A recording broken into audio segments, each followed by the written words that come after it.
Okay, so here's the thing. Confidant Harley here, Aria. And you have to go for opportunity. Okay, so sometimes you have to push yourself out of your comfort zone. You have to go for the biggest vision that you have. Okay, going for the biggest vision. The thing is, as our vision increases, we recognize that we actually don't have the biggest vision, that there's no possible way for us to have the biggest vision because we've been gifted enough experiences in life that show us that our biggest vision isn't big enough. Okay. I work a lot with the best mentors, like the literal best mentors to help me be able to work through my psyche of my fears around things like my ex picking up my daughter and taking her to an activity so that I can go to work. Okay, that's the real world. Okay, that's the real world. I don't really live in the real world. I live in fantasy world, okay? I'm very good at living in fantasy world. It's where I feel most comfortable. Okay, so I literally joining Kennedy's Cabaret, I have met a woman that is a bartender who helps women open bars. Okay, she owned a bar herself for 5 years in another state, and then she came to Utah to help another woman open a bar. Okay, so we've got the matriarchy coming through very strong here, okay?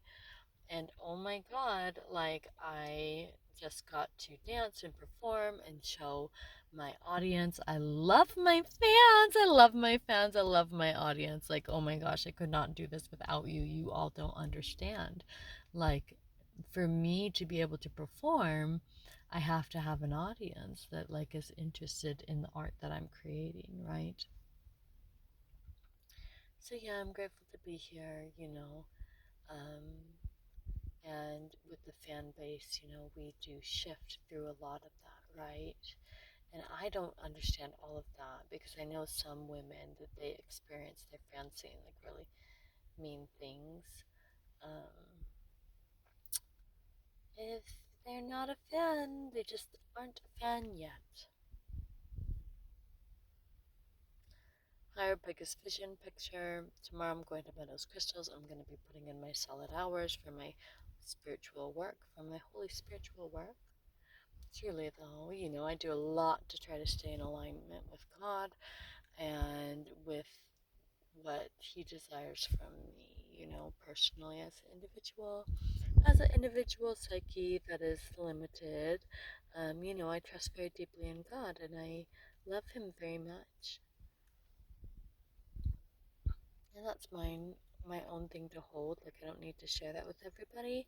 But the reason why I share it is because when I stopped believing in God and I stopped following, the path of that, of like trying to develop a relationship with God, I got stuck in darkness. And by that, I mean like very deep parts of my psyche that were very clouded, okay? And I still have had a lot of experiences like that sometimes where I have clouding that happens. And my psychic zen, she recognizes it in me and she tells me, she calls me out on it, and it makes me feel very comforted to know somebody is watching out for me. And, I pass that on to my kids.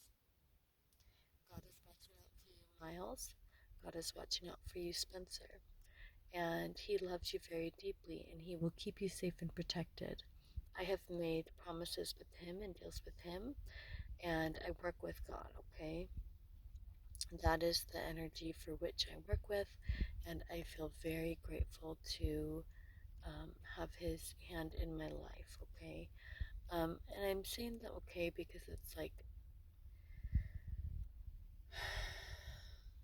the reason I say that okay is because sometimes when you talk about God, it scares people because there's an old consciousness of some very mean godlike energy where people weren't able to express that. And I read that recently in a book, um, Women Ripples, Women's Wisdoms of Ripples, and that's by an author, Nancy. I don't know how to say her last name, but with Nancy, she has canoed the Mississippi River, and she got all these women's stories. So it's like deep, deep witchcraft. And I just turned right to this page, and when I opened the page, it was literally this story with a sketch of the beautiful woman. Oh my God, she was so beautiful. Like, I just wanted to touch her face. She's so beautiful. And yeah, and so when I was reading that, there was a portion in there that was talking about women discussing in real world, in real time, um, their frustrations with the Catholic Church and them molesting children. Now, that's a big thing that I have read through literature that I've found very interesting, is that a lot of people are, um, going to that point of deep understanding that they're willing to look at their life as a deep guided purpose for a reason, right? And that's what we all crave. We crave that. We crave having purpose and meaning in our lives, and we crave having desire and having passion. And so that's what a lot of my life is about, is just exposing my vulnerabilities and exposing my heart. I expose my heart a lot. Thanks for listening, Confident Harley. 6 minutes and 59 seconds on the phone. Call me.